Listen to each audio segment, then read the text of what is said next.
भारत लोक शिक्षा परिषद वनवासी और ग्रामीण भारत के बच्चों की शिक्षा की चिंता कर रहा है, उन तक पहुंच रहा है, उन बच्चों को शिक्षा दे रहा है जो संसाधन विहीन है, जिन तक कभी विद्यालय पहुंचा नहीं था। उनको न सिर्फ अक्षर ज्ञान दे रहा है, उन्हें संस्कारों से भी जोड़ रहा है। तो अभी हमारे साथ साधना गुप्ता जी मौजूद हैं, जो यहाँ दिल्ली रह के उन बच्चों की चिंता कर रही हैं जो उस दुर्गम क्षेत्र में पढ़ रहे हैं। मैम, सबसे पहले तो आपका बहुत बहुत स्वागत है। सबसे पहला सवाल मेरा यही होगा आपसे कि जो भारत लोक शिक्षा परिषद है कैसे काम कर रहा है उन बच्चों के लिए? ये प्रेरणा आप लोगों को कहाँ से मिल रही है कि हम उन बच्चों के लिए काम करें जिन तक कोई नहीं पहुँच रहा है? स्वामी विवेकानंद जी ने कहा था, अगर बच्चे स्कूल नहीं पहुंच सकते तो आप बच्चों तक पहुंचे। तो विवेकानंद जी से प्रेरणा लेकर हम गांव-गांव में स्कूल खोल रहे हैं, जहां सरकार का पहुंचना भी नामुमकिन है। और आज का जो कार्यक्रम है द्रौपदी, इस कार्यक्रम की क्या रूपरेखा है और क्या उद्देश्य है? इसमें ये महिला सशक्तिकरण के लिए दिखाया गया है और ये नाटिका बहुत सुंदर है। ये आपने कहीं नहीं देखी, ना कोई यूट्यूब पे है ना कुछ।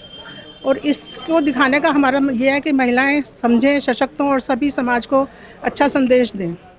हमारे साथ भारत लोक शिक्षा परिषद की महिला टीम भी मौजूद है जो इस कार्यक्रम की रूपरेखा तैयार की है। मैम, मैं आपसे जानना चाहूँगा, जो भारत लोक शिक्षा परिषद काम कर रहा है, ग्रामीण और वनवासी भारत के उन बच्चों की शिक्षा की चिंता कर रहा है, तो ये आप लोगों के लिए प्रेरणा कैसे आ रही है? ये हमें एकल से ही प्रेरणा आई है कि हम भारत के जो दूसरे जहाँ पे आदमी नहीं पहुँच पाते, शिक्षक नहीं पहुँच पाते, वहाँ पे एक स्कूल में एक टीचर बहुत सारे बच्चे कहीं भी पेड़ के नीचे कहीं भी उनको शिक्षा देते हैं। आज का जो कार्यक्रम है द्रौपदी, इसको लेकर क्या ये कार्यक्रम क्यों किया जा रहा है और क्या क्या होने वाला है इसमें? इससे कि लोगों में इसका वो प्रभाव बढ़े, लोग बाग देखें कि एकल क्या क्या कर रहा है इस विषय में। मैम, आपसे भी यही जानना चाहूँगा कि भारत लोक शिक्षा परिषद वनवासी और ग्रामीण भारत के बच्चों की चिंता कर रहा है, उन बच्चों की चिंता कर रहा है जिन तक कोई नहीं पहुँच पा रहा, तो ये कैसे एकल काम कैसे कर रहा है, कैसे लोगों तक पहुँच रहा है? लोगों तक एकल अभियान इस तरीके से गांव-गांव में जा रहा है क्योंकि हम लोगों को सुविधाएं जो हैं यहाँ पे आसपास हमारे स्कूल मिल जाती हैं। अब जैसे हिमाचल है, उत्तराखंड है, वहाँ पे बर्फ़ बहुत होती है, वहाँ पे सबके पास सुविधाएं नहीं है, बर्फ़ के टाइम पे सब बंद हो जाता है। तो एकल जो है वहाँ पे उनकी सुविधाओं का ध्यान रख के वहाँ पे एक स्कूल खोलते हैं, वहाँ पे सब बच्चों को बुलाते हैं, उनको एक्स्ट्रा एक्टिविटीज़ कराते हैं और उनकी सहायता हम ये एक अभियान, क्योंकि एक अकेला बंदा कुछ नहीं कर सकता। मैम, कहते हैं कि शिक्षा का दान सबसे बड़ा दान है। वो ऐसा दान है कि जब हम किसी की कैरियर बना रहे हैं, किसी की एक पीढ़ी को शिक्षित कर रहे हैं, तो ये जो आप लोग यहाँ हो दान कर रहे हो उन विद्यालयों के लिए, उन ग्रामीण बच्चों के लिए, तो ये सब आप कैसे कर रहे हो और आगे कहाँ तक इसको लेके जाने का लक्ष्य है? भैया, हमारा तो यही ध्येय है कि मतलब ये जो एकल विद्यालय है ये काफ़ी आगे तक जाए और हम जो इसमें योगदान कर रहे हैं सब मिल बांट के, जो महिलाएं हैं मतलब सब अपना योगदान देते हैं।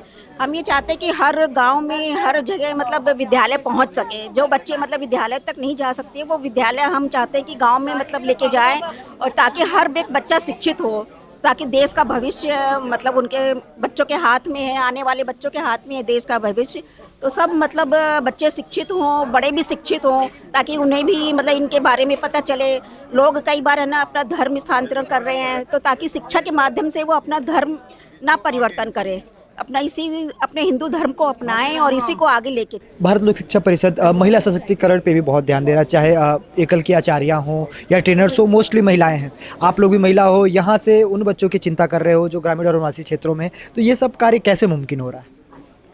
ये जहाँ पे स्कूल नहीं पहुँच पाते वहाँ एकल मतलब बच्चों के पास स्कूल पहुँचता है, जहाँ बच्चे नहीं पहुँच पाते हैं, तो बहुत अच्छे से काम कर रहे हैं। मतलब हमें खुशी है कि हम इस संस्था के साथ जुड़े हैं और बच्चों को शिक्षा दे रहे हैं। मतलब सबसे अच्छी चीज़ शिक्षा ही है, मतलब मेरे हिसाब से। एकल वो काम कर रहा है जो कोई और संस्था नहीं कर रही है, उन बच्चों को शिक्षा दे रही है जिनको वाकई शिक्षा की ज़रूरत है। तो आप इसको कैसे देखते हो और आगे कैसे एकल इसको और बृहद स्तर पर करे, इसके लिए क्या रूपरेखा? ये शिक्षा का दान एक बहुत बड़ा दान है, सब दानों से ऊपर है। तो और हमें समाज को कुछ वापस देना भी चाहिए, हम समाज से सब ले रहे हैं और एकल उसमें बहुत अच्छे से काम कर रहा है और आगे बढ़ाने के लिए भी हम लोग सब लगे हुए हैं। महीने में भी एक बार मिलते हैं, डोनेशंस इकट्ठी करते हैं, तो हेल्प कर रहे हैं सब और जुड़ भी रहे हैं। मैं भी अपने कई फ्रेंड्स को लाई हूँ, ये सब मेरी फ्रेंड्स साथ अभी जुड़ी हैं, तो धीरे धीरे एक बढ़ता जा रहा है एकल परिवार और सब सहयोग कर रहे हैं। धन्यवाद।